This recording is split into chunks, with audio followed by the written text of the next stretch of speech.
ya casi son tardes.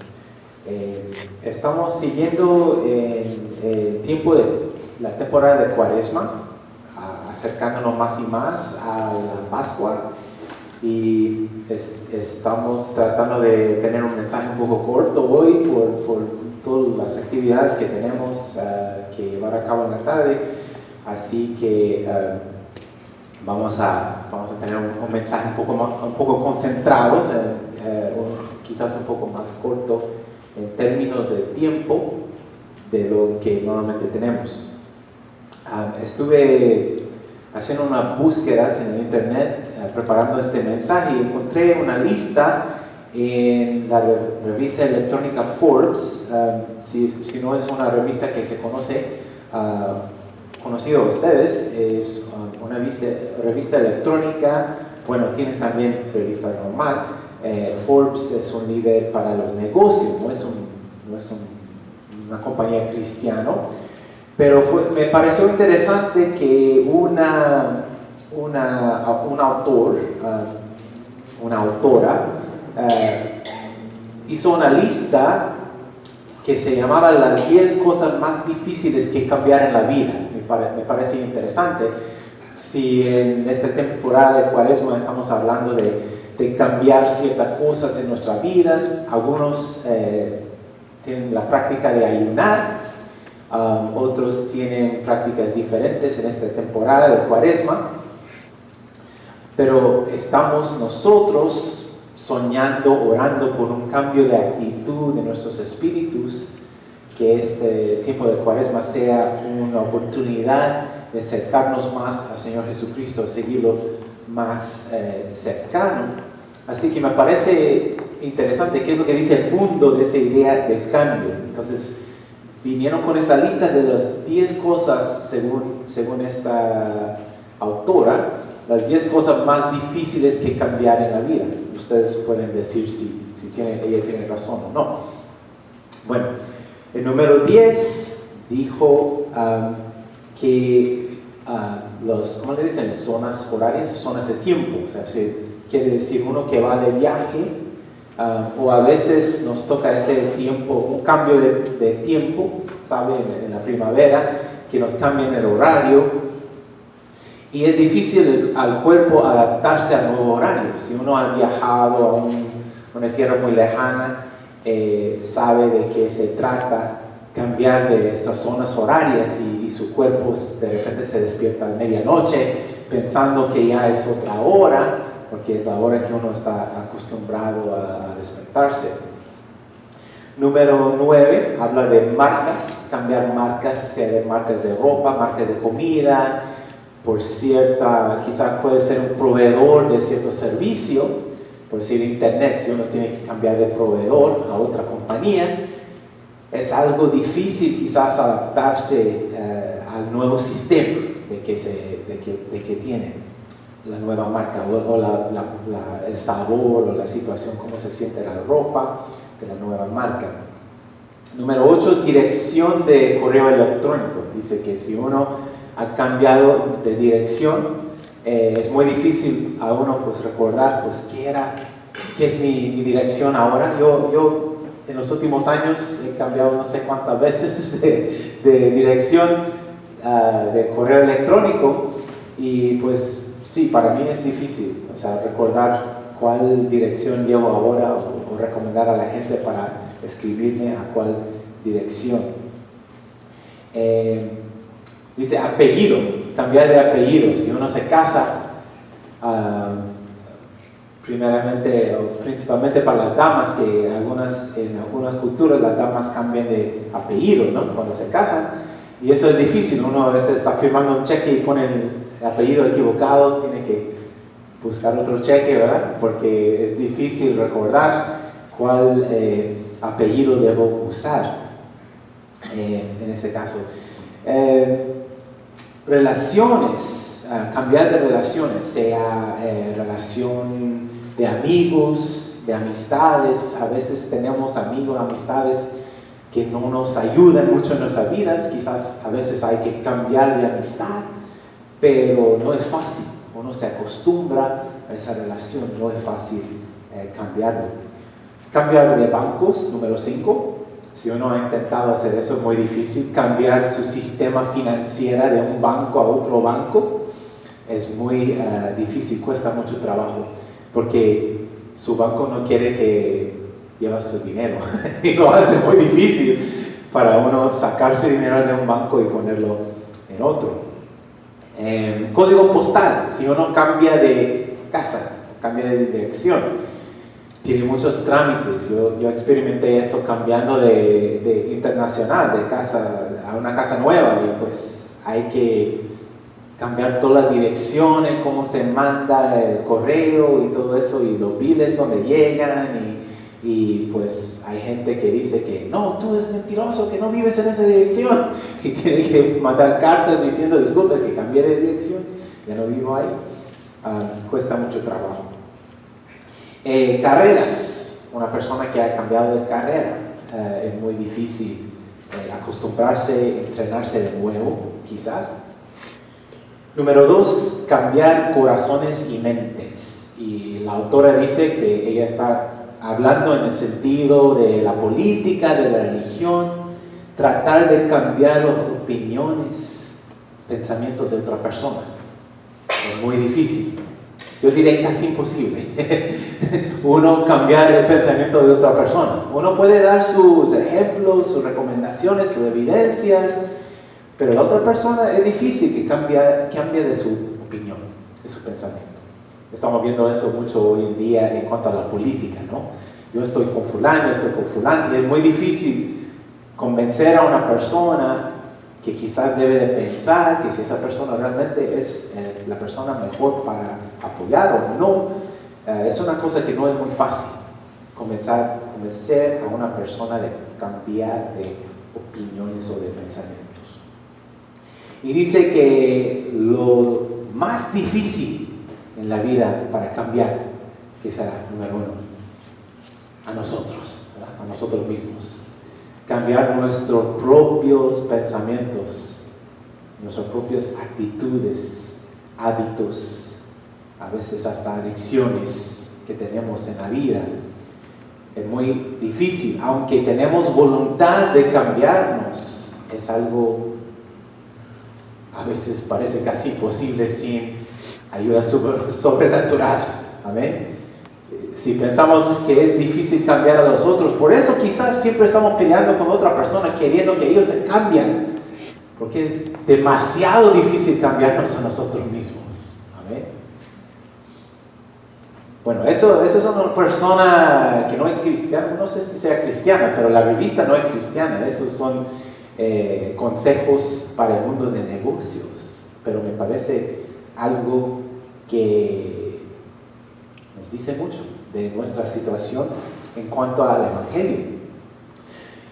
Hoy en los textos que vimos, especialmente 2 de Corintios 5, estamos viendo cambios de pensamientos, cambios de actitudes de nosotros, de las personas que creemos en el Señor, pero también estamos viendo cambios por parte de Dios mismo.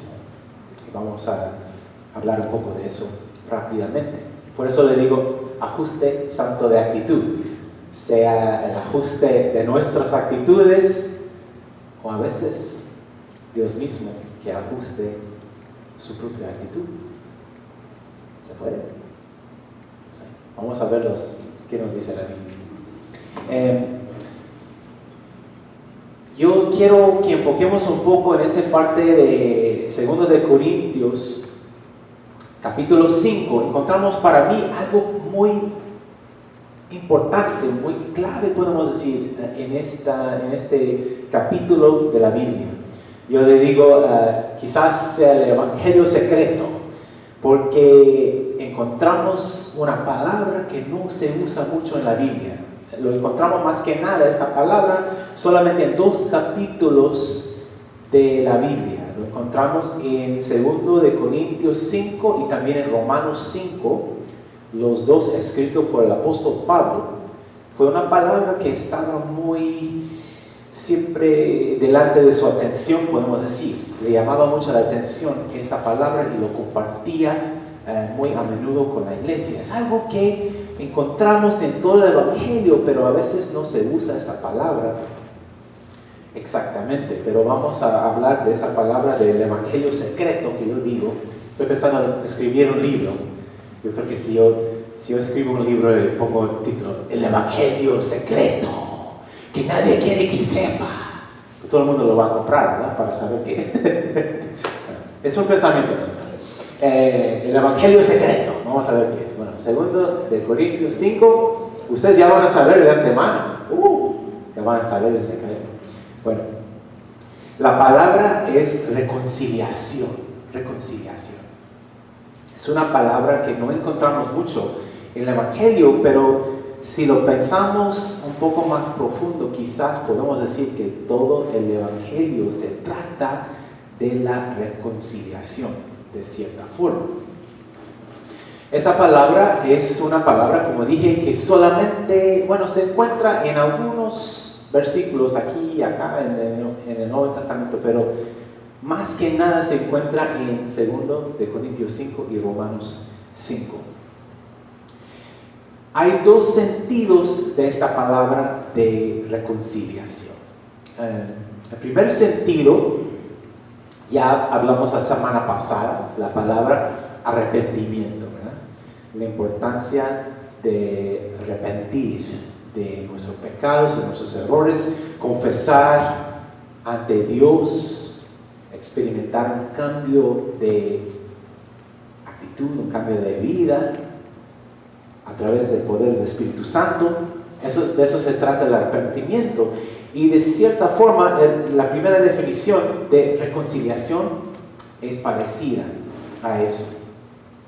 Podemos ver, por ejemplo, la historia en Lucas del hijo pródigo, ¿no? Es una historia muy conocida, ¿verdad? Los dos niños, dos hijos de un señor, y el hijo menor viene y dice: yo quiero mi dinero, me voy. Pues su padre es un hombre de misericordia, no lo mata, pero le da el dinero, se va solo, ¿verdad?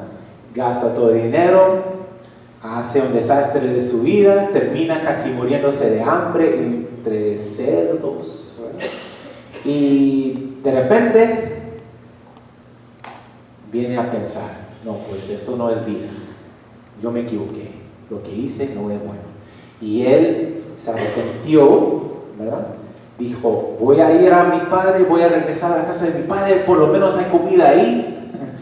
Voy a ir a confesarle que yo he pecado ante él y ante Dios, que no soy digno de ser su hijo, que si me recibe por lo menos como esclavo en su casa, porque allá hay comida, no voy a morir en la casa de mi padre, ¿verdad? Entonces ese niño regresa a la casa de su padre, viene rogando perdón, y el padre lo recibe, ¿verdad? Lo abraza, y en ese momento hay reconciliación, ¿verdad? Entre el padre y el hijo.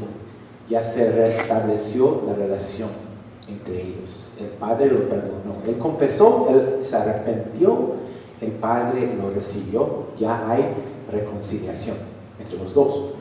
Podemos pensar en nuestro mundo, pues en los matrimonios. A veces por ahí hay algunos esposos que no son tan fieles, que digamos, y andan así buscando aquí y allá, y pues no quieren caminar recto con en su matrimonio, pero de repente un día, no sé, Dios por el poder del Espíritu Santo le toca al hombre y se da cuenta de sus errores y dice: Dios mío, ¿qué es lo que estoy haciendo aquí? Siguiendo cosas que no tienen fin, y ahí tengo a mi esposa fiel esperándome. Y el hombre se arrepiente, regresa llorando ante su esposa, ¿verdad? Pidiéndole perdón. Y si la mujer no le mata, si le perdona, entonces va a haber reconciliación. Amén. Y hemos visto casos así, no son tan frecuentes, pero sí sucede, ¿verdad? Que los hombres se arrepienten de sus errores y ya hay reconciliación entre los dos. Bueno, eso también es arrepentimiento y a la vez reconciliación. Pero es una reconciliación que podemos decir, no sé si digo la palabra bien, pero unilateral, ¿verdad? De un lado solamente. Si pensamos otra vez en ese ejemplo del hijo pródigo, el hijo tenía que cambiar su mente, ¿verdad? Tenía que cambiar su forma de pensar, tenía que arrepentirse, aceptar el juicio de su padre, ¿verdad? Regresar. Tuvo que cambiar dentro de sí. Pero el padre se tuvo que cambiar. Bueno, tuvo que aceptar, perdonar, pero él no había hecho nada malo, ¿verdad? No se tenía que cambiar él mismo. No tenía que cambiar sus pensamientos, sus actitudes como padre, porque él ya era una persona así, recto, y una persona perdonador, de misericordia. Él no tenía que cambiarse. Fue el niño, nada más el hijo, que se tenía que cambiar. O el esposo, la esposa, como dije, la mujer no se tenía que cambiar. Ella era fiel. Ella no se tenía que cambiar.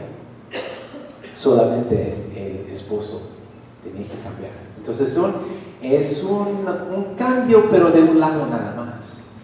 Bueno, eso vemos en algunos textos, como dije, de la Biblia. Y también vemos en nuestro mundo. Es reconciliación, pero reconciliación pasado en un cambio en un lado de la relación. Bueno, hay otro significado de la reconciliación, y eso es el significado que el apóstol Pablo quiere enfatizar para la iglesia en este capítulo que vemos en 2 de Corintios 5. Podemos ver un ejemplo del Señor Jesucristo mismo en Lucas 12, versículo 58. Si se acuerda de la historia, Jesús comparte una historia, un ejemplo, habla de una persona y hay otra persona que le quiere demandar, no sé, que él ha ofendido de alguna forma, quiere demandarlo ante el juez. Y dice Jesús, cuando vas en el camino con tu acusador, con el que te está acusando, dice, trata de llegar a un acuerdo con esa persona. Háblale. Busca una forma de llegar a un acuerdo. Yo te doy esto, tú me perdonas esto, y vamos a ver un acuerdo. Tú vas a cambiar un poco, yo voy a cambiar un poco, vamos a ver un acuerdo en medio. Dice Jesús, trata de hacer eso antes que llegas al juez, porque ya llegando ante el juez, ya no hay remedio, ¿verdad? Él te va a mandar ante el juez, te va a demandar y tú vas a pagar. Tú vas a pagar todo. Así que antes que llegues ahí, trata de buscar un acuerdo para que se deje ese caso. Bueno, eso es una otra forma de pensar en la reconciliación. Los dos viéndose en medio. Esta persona que está demandando tiene que cambiar un poco sus deseos o qué es lo que quiere en cuanto a reparaciones o lo que está demandando. La otra persona tiene que confesar sus errores y tiene que buscar una forma de encontrarse en medio. No 100% lo que tú quieras, no 100% lo que yo quiero, pero vamos a vernos en medio. Amén. Y eso es algo que quiere enfatizar el apóstol Pablo, porque está diciendo el apóstol Pablo que es una cosa muy importante para entender de nuestro Dios. Y me sorprende que esto es un pensamiento que no se ve mucho en la historia de la teología, de todos los teológicos grandes. No se han enfocado mucho en este sentido de la reconciliación, pero el apóstol Pablo ve qué tan importante es esta forma o esta definición de la reconciliación para nosotros. Porque él está diciendo que para poder reconciliarnos, Dios primeramente tuvo que moverse hacia nosotros. Es lo que quiere Pablo que entendemos del Evangelio. Quiere que entendamos que Jesús, el Señor Dios, tuvo que mandar a Jesucristo al mundo. Tuvo que bajarse a nuestro nivel. Dios se tenía que nacer como niño humano, vivir entre nosotros, para poder luego buscar un acuerdo con nosotros, ¿verdad? Y después sí nos toca a nosotros arrepentirnos. Pero de nada vale arrepentirse si Dios se queda ahí en el cielo, listo para juzgar al mundo. De nada se trata el arrepentimiento, porque ya está el juez ahí, ¿verdad? Pero en vez de eso, Dios descendió en forma del Señor Jesucristo para poder reconciliarse con el mundo. Los dos se tenían que ver en medio, ¿verdad? Dios se tiene que bajar a nuestro lado, a nuestro nivel, luego nosotros nos tenemos que arrepentir para poder haber reconciliación. Tenemos que vernos en medio. Es lo que estaba enseñando en estos versículos el apóstol Pablo. Nos estaba hablando de eso.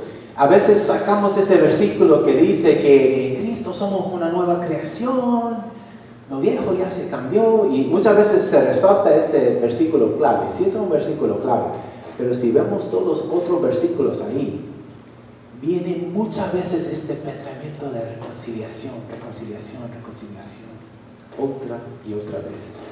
Dice el apóstol, Jesús estaba reconciliándonos a Dios, y dice en el versículo 19, Jesús está reconciliando al mundo hacia Dios, todo el mundo.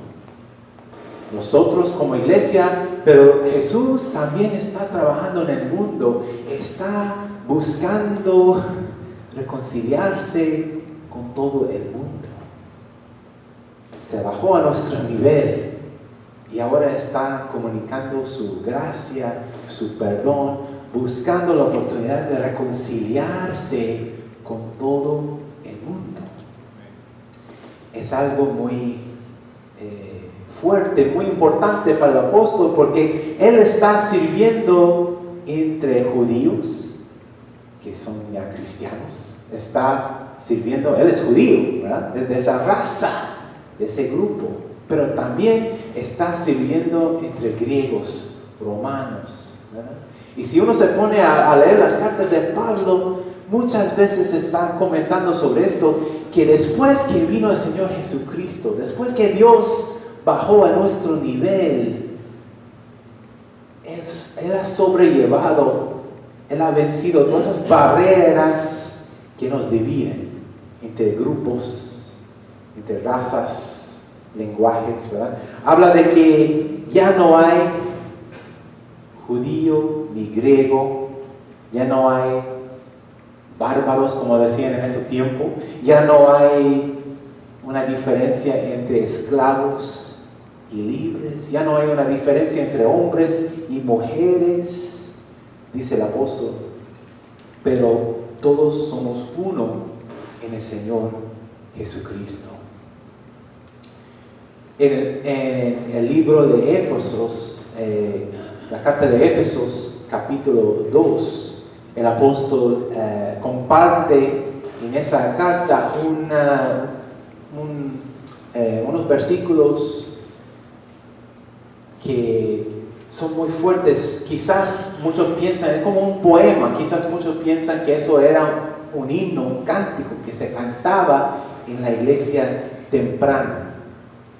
Dice, no me acuerdo exactamente cómo viene en español, pero dice algo como que nuestro Señor Jesús no consideró la igualdad con Dios como algo a que aferrarse, sino vació a sí mismo, se convirtió en un siervo, y estando en forma de un siervo, se humilló hasta la muerte en la cruz. ¿Se acuerdan de eso? Bien, en Efesios capítulo 2 es un buen ejemplo de la reconciliación. Jesús se humilló para estar en nuestro nivel, para que podamos recibir de Dios el perdón. Podemos arrepentirnos, aceptar la gracia que nos ofrece. Y como hemos dicho, también Jesús está trabajando, como dice el apóstol, para reconciliar a todo el mundo a Dios, no solamente nosotros, sino está trabajando en todo el mundo. Es algo que estamos viendo si abrimos nuestros ojos, que Dios está haciendo en nuestro alrededor. Ayer, pues por los que participamos ayer en el desayuno comunitario que tuvimos, yo sé que habían varios hermanos de nuestro alabanza en español aquí, que estuvieron presentes, que se está viendo esa reconciliación que Dios está trabajando en nuestro alrededor. Se están viendo otras iglesias, otros grupos de voluntarios llegando a nuestra iglesia, gente de necesidad, familias, personas nuevas están llegando a nuestros cultos a través de eso. Se está viendo la forma en que Dios está trabajando todavía por la reconciliación del mundo y nuestro alrededor. Dios nos llama a reconciliarnos los unos con los otros. El apóstol Pablo lo dice, el ministerio de la reconciliación. Dice que hemos recibido, o Jesús nos ha encargado el ministerio de reconciliación. Dice que eso es lo que Dios está haciendo a través del Señor Jesucristo, y nos ha dado ese ministerio de reconciliarnos con nosotros, de predicar, de hablar de cómo Dios está reconciliando el mundo a Él mismo. Pensando otra vez en ese ejemplo, si yo digo que a veces no podemos encontrar la forma de reconciliarnos cuando estamos peleando con otros, porque estamos como esa imagen de Dios, ¿no? Yo estoy esperando. ¿Por qué no te reconcilias con tu hermano, con tu amigo? No, pues estoy esperando que viene a pedirme perdón.